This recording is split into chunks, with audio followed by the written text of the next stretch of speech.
শহর যখন ঘুম ভাঙায় তখন কেউ একজন ব্যাগ কাঁধে নিয়ে চড়তে শুরু করে।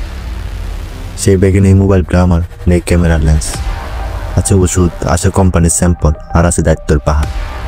সে একজন ফার্মাসিউটিক্যাল সেলস রিপ্রেজেন্টেটিভ, যাকে আমরা দেখি না, শুনি না, বুঝি না, তবে আমাদের প্রতিটি প্রেসক্রিপশনের পাতায় তার চাপ রয়ে যায়।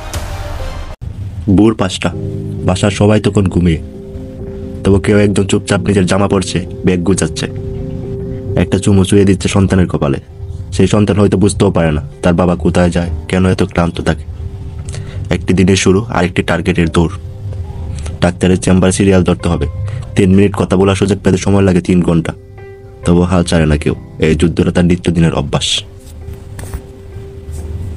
একজন ডাক্তার হয়তো দিনে 50 জন সেলসম্যানের কথা শুনেন।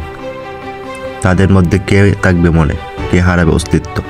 সবাই নিজের ওষুধটা বোঝায়, কারো হাতে ডায়াগ্রাম, কারো মুখে পরিসংখ্যান। তবুও ডাক্তার হয়তো শুনবেন মাত্র 30 সেকেন্ড। এই 30 সেকেন্ডের জন্য ঘন্টার পর ঘন্টা লাইনে দাঁড়িয়ে থাকে। গরমে রোদে ভিজে যাওয়া জামা, ভবিষ্যতের চাকরির নিশ্চয়তা গড়ে তোলা। হাসপাতালের করিডোরে এক রোগীর প্রেসক্রিপশন চাইলে জবাব আসে তাচ্ছিল্য, তুমি কি দালাল? ছবি তুলছে কেন? কেউ কখনো ভাবেও না এই লোকটি কেবল তার কাজটাই করছে। প্রতিদিন কেউ না কেউ অপমান করে, চোখে চোখ রেখে গালি দেয়, আর এই অপমান নিয়ে সে হাসি মুখে আবার পরের চেম্বারে ঢুকে। এটাই তার পেশা, এটাই তার ধৈর্য।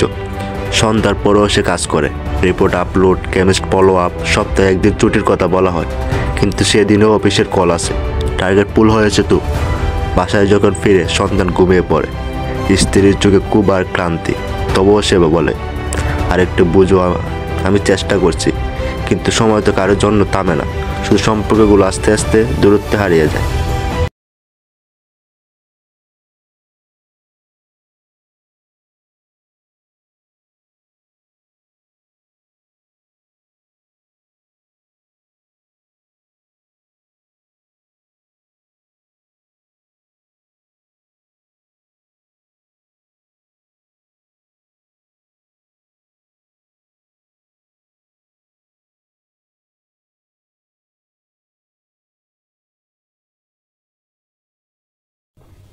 এই মানুষগুলো আমাদের মতোই, তাদের স্বপ্ন আছে, সন্তান আছে, তাদেরও আছে কান্না আর ক্লান্তি। তারা ডাক্তার না, তারা বিজ্ঞানীও না, তবে তারা সেতু বন্ধ, যারা ওষুধ পৌঁছে দেয় চিকিৎসকদের টেবিল থেকে রোগীর হাতে।